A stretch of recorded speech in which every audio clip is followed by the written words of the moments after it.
Hi అండి, welcome to my channel. నేను మీకు ఇప్పుడు మా ఇంటిని ఈశాన్యం నుండి చూపిస్తున్నాను. ఇది మా బోర్ అండి. ఉత్తరం సైడ్ దర్వాజా నుండి పిల్లర్కి మధ్యలో సంప అయితే తీపిచ్చాము. మేము ఉత్తరం సైడ్ స్లాబ్ ఏరియాని 7 ఫీట్స్ వరకు పెంచుకున్నాము. ఇటు తూర్పు సైడ్ మేము వాష్ ఏరియాకి, వాష్ మెషిన్కి, తర్వాత ఒక వాష్ బేసిన్కి కూడా పాయింట్స్ అయితే ఇప్పించుకున్నామండి ప్లంబింగ్ టైంలోనే. ఇక లోపలికి వెళ్తే ఇది హాల్ ఏరియా. మేము సాకెట్స్ని కూడా కొంచెం ఎక్కువగానే ఇవ్వమని చెప్పినాము. ఆయన అన్నారు, ఎందుకండి అవసరం లేదు, ఎక్కువ మనీ అవుతాయి అని అన్నారు. బట్ మేమైతే కొన్ని మల్టిపుల్ ఐటమ్స్ పెట్టుకోవడానికి ఆప్షన్ ఉంటుంది కదా అని చెప్పి ఇవ్వమని చెప్పినాము. ఇకపోతే పూజా రూము. మేము పూజా రూమ్ని అయితే సపరేట్గా ఏం ప్లాన్ చేసుకోలేదండి, ఇదే ఇక. బట్ వన్ మిస్టేక్ అయితే జరిగింది. ఏంటంటే లైట్ పైకి ఇవ్వమని చెప్పినాము, అతనైతే చాలా కిందికి ఇచ్చేసిందండి. ఆ తర్వాత మేము కాల్ చేసినప్పుడు లిఫ్ట్ చేయకపోవడం, సో అలా అయ్యేసరికి అది ఇక అట్లనే ఫిట్ చేయాల్సి వచ్చింది. ఇకపోతే కిచెన్ ఏరియా అండి, మాది కొంచెం చిన్నగానే వచ్చింది కిచెన్ అయితే. మేము ప్లాట్ఫామ్ని యూ షేప్లో తిప్పించుకున్నాము. ఈ షెల్ఫ్కి బ్యాక్ సైడ్ మా బెడ్రూమ్కి వచ్చిన అటాచ్ వాష్రూమ్ ఉంటుందండి. సో అందుకని ఇందులో ఒక షెల్ఫ్ని మేము పూజకి యూస్ చేసుకోలేకపోయాము. ఇది సింక్ అండి, మేము సింక్ను కొంచెం పెద్దగా ప్లాన్ చేసుకున్నాము, ఎక్కువ అంట్లు అవి పట్టడానికి.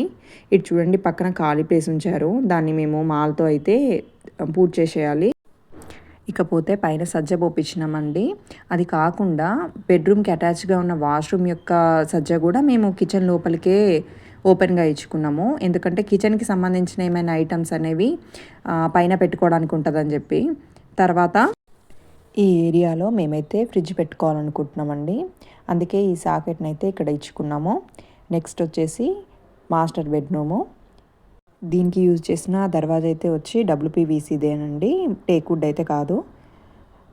దీనికి మీకు స్ట్రేట్గా కనిపిస్తుంది ఏంటంటే బీరువా ఏరియా. మా బీరువా అనేది కొంచెం పెద్దగా ఉంటుంది, సో దాని కొలతల ప్రకారమే మేము బీరువాకి ప్లేస్ని అయితే వదిలేసుకున్నాము. దానికన్నా ఇంకా కొంచెం ఎక్కువగానే వదిలేసినాము. తర్వాత దీనికి ఒక అటాచ్ వాష్రూమ్ కూడా ఉంది. ఈ వాష్రూమ్ అనేది మాకు కిచెన్ పక్కకు వచ్చినట్టు అవుతుంది కదా, సో అట్లా దాంట్లో వాస్తుపరంగా ఇలాంటి తప్పు లేదండి, ఇది వాస్తు ప్రకారమే, తప్పు ఏం కాదు ఇలా ఇచ్చుకోవడము. నెక్స్ట్ వచ్చేసి మాది సెకండ్ బెడ్రూమ్ అండి. ఇంకా ఈ సెకండ్ బెడ్రూమ్కి అయితే పడమర సైడ్ డోర్ వస్తుంది, ఎందుకంటే మీకు అందరికీ తెలుసు మాది పడమర ఫేసింగ్ అని. సో అందుకని చెప్పేసి పడమరకైతే మేము ఇంకొక డోర్ అయితే ఇచ్చుకున్నాము. తర్వాత దీనికైతే బీరువా ప్లేస్ అయితే ఇవ్వలేదు. రైట్ సైడ్ షెల్ఫ్ గోడని స్లాబ్ వరకు కట్టమని చెప్పినామండి, అదొకటి మర్చిపోయారు, ఎందుకంటే మనం ఏమన్నా సెల్ఫ్ల పైన పెట్టుకున్నా పడకుండా ఉంటుందని చెప్పేసి. ఇది వచ్చేసి 3 కన్నుల కిటికీ. నెక్స్ట్ ఇప్పుడు మనము దారికి ఎంటర్ అవుతున్నాం అన్నట్టు. సో ఈ స్టెప్స్ కింద అయితే మేము వాష్రూమ్ని ఫస్ట్ ఇచ్చుకోవాలనుకున్నామండి, బట్ ఇది నైరుతి మూల, వాస్తు ప్రకారం ఇక్కడ ఉండకూడదట. సో బయట వాష్రూమ్ని అయితే ఉత్తర వాయువ్యం సైడ్ కానీ తూర్పుకి కానీ అడ్జస్ట్ చేసుకోవాల్సి వస్తుంది. ఇప్పుడు మేము ఒకసారి బయట నుండి వ్యూ ఎలా ఉందో చూసేయండి. ఇదంతా ఎలివేషన్ కోసం మేము పైకి లేపిన గోడండి, కానీ స్టెప్స్ కింద నుంచి మేమైతే పైకి లేపలేదు. సో ఇది బయట నుండి వ్యూ. ఇప్పుడు దక్షిణం సైడ్ అయితే గిలాబ్ అయిపోయిందండి, సన్నమాలు చేస్తున్నారు. దీనికి కావాల్సిన సన్న ఇసుకని అయితే మేమే పట్టుకుంటున్నాము. ఆ సన్నజాలని మేమే తయారు చేసుకొని ఇలా పట్టుకుంటున్నామండి.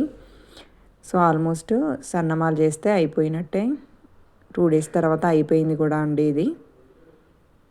ఈ వీడియో నచ్చితే కనుక లైక్ చేయండి ఫ్రెండ్స్. Thank you.